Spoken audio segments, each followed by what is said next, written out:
Bonjour et merci de passer quelques minutes ensemble à l'écoute de la parole de Dieu. Cette parole de Dieu est tirée de Saint Luc aujourd'hui. C'est la suite de ce que nous avons entendu hier.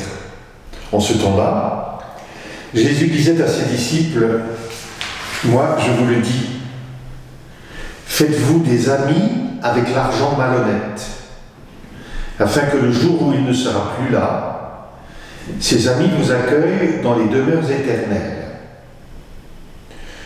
Celui qui est digne de confiance dans la moindre chose est digne de confiance aussi dans une grande. Celui qui est malhonnête dans la moindre chose est malhonnête aussi dans une grande. Si vous n'avez pas été digne de confiance pour l'argent malhonnête, qui vous confiera le bien véritable ? Et si, pour ce qui est à autrui, vous n'avez pas été digne de confiance, ce qui vous revient, qui vous le donnera ? Aucun domestique ne peut servir deux maîtres, ou bien il haïra l'un et aimera l'autre, ou bien il s'attachera à l'un et méprisera l'autre. Vous ne pouvez pas servir à la fois Dieu et l'argent. » Quand ils entendaient tout cela, les pharisiens, eux qui aimaient l'argent, tournaient Jésus en dérision. Il leur dit alors, « Vous êtes de ceux qui se font passer pour justes aux yeux des gens, mais Dieu connaît vos cœurs. En effet, ce qui est prestigieux pour les gens est une chose abominable aux yeux de Dieu. »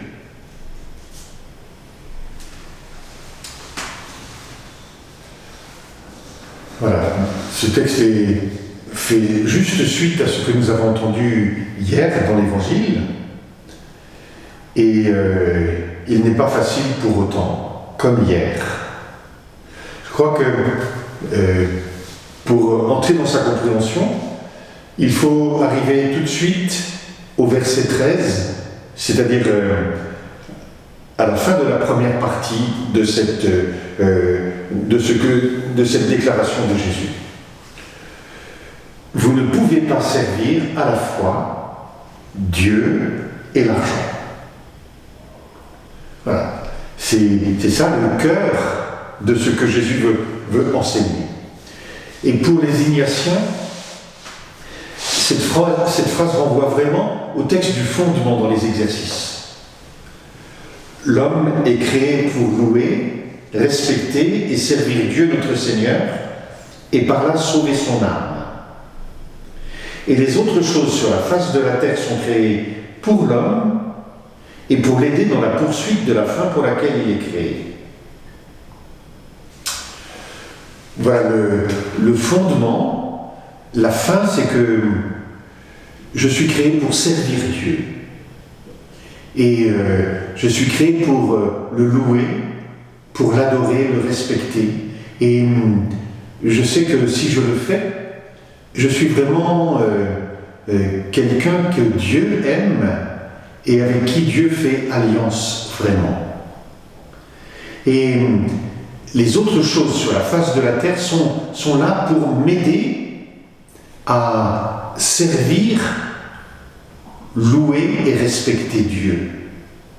Et c'est ainsi que je peux devenir libre si je fais bien la distinction entre les moyens qui servent et qui sont utilisables pour servir la fin pour laquelle je suis créé, c'est-à-dire je suis aimé de Dieu et je veux vraiment lui répondre en le louant, en le respectant et en le servant.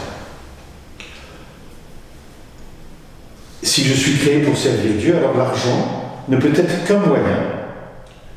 Et si j'ai de l'argent, je ne peux être qu'un intendant. Je reçois de Dieu l'intendance de ses biens. Et du coup, être fidèle à Dieu, c'est renoncer à agir en propriétaire.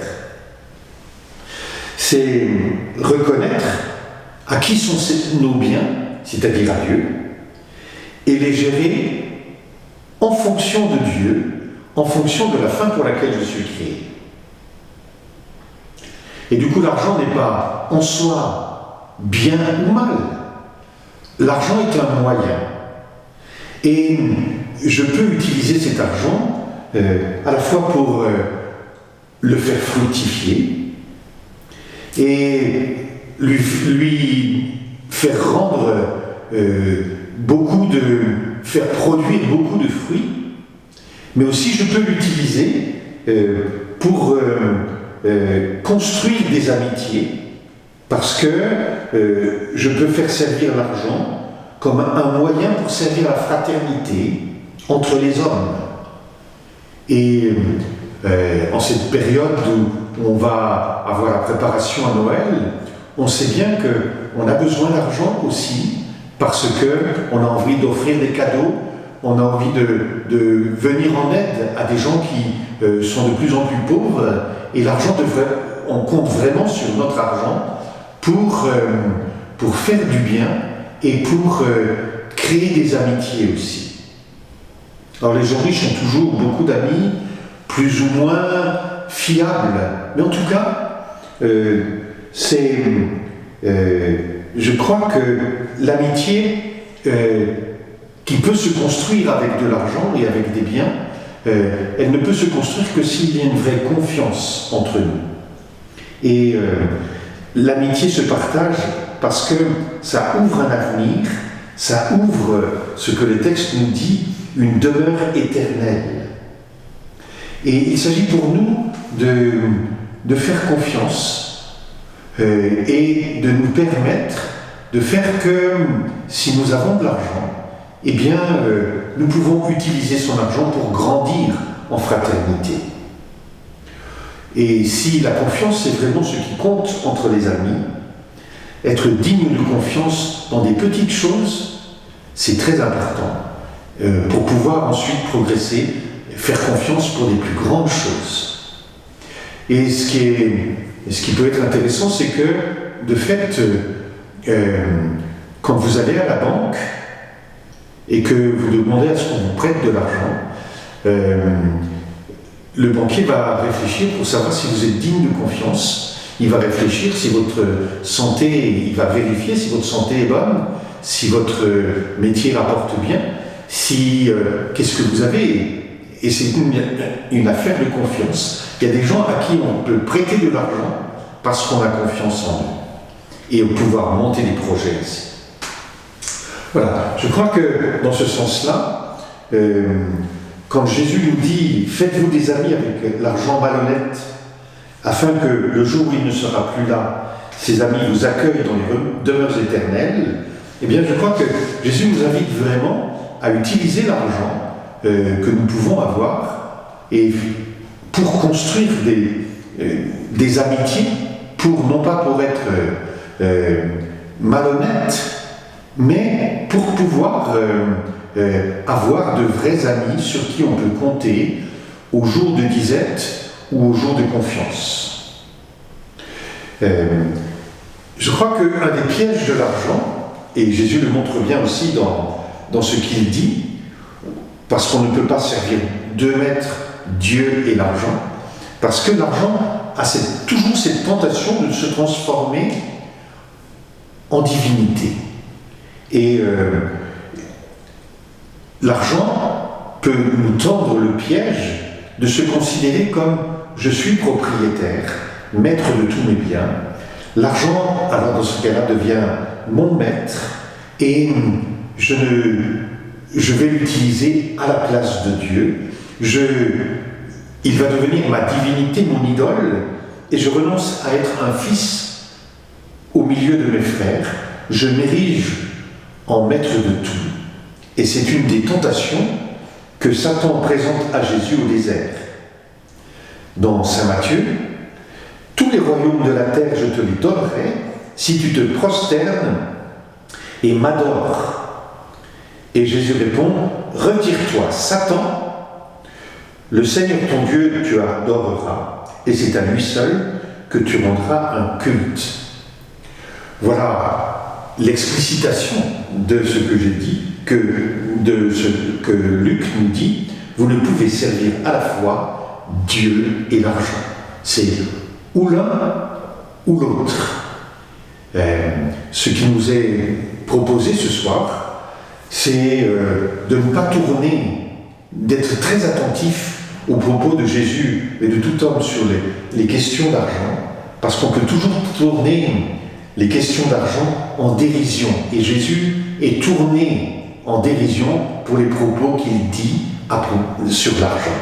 Vous ne pouvez servir à la fois Dieu et l'argent.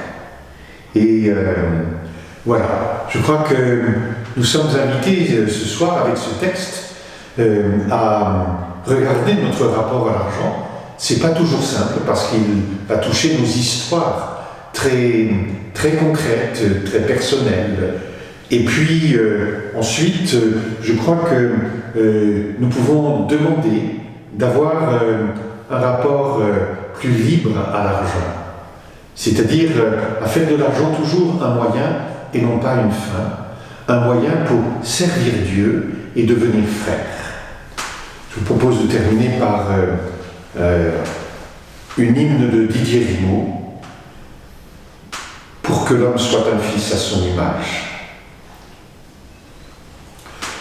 Pour que l'homme soit un fils à son image, Dieu l'a travaillé au souffle de l'esprit, lorsque nous n'avions ni forme ni visage. Son amour nous voyait libres comme lui, son amour nous voyait libres comme lui. Nous tenions de Dieu la grâce de la vie, nous l'avons tenue captive du péché. Haine et mort se sont ligués pour l'injustice, et la loi de tout amour fut délaissée, et la loi de tout amour fut délaissée. Quand ce fut le jour et l'heure favorable, Dieu nous a donné Jésus le bien-aimé. L'arbre de la croix indique le passage vers un monde où toute chose est consacrée, vers un monde où toute chose est consacrée. Qui prendra la route vers ces grands espaces, qui prendra Jésus pour maître et pour ami, l'humble serviteur à la plus belle place. Servir Dieu rend l'homme libre comme lui, servir Dieu rend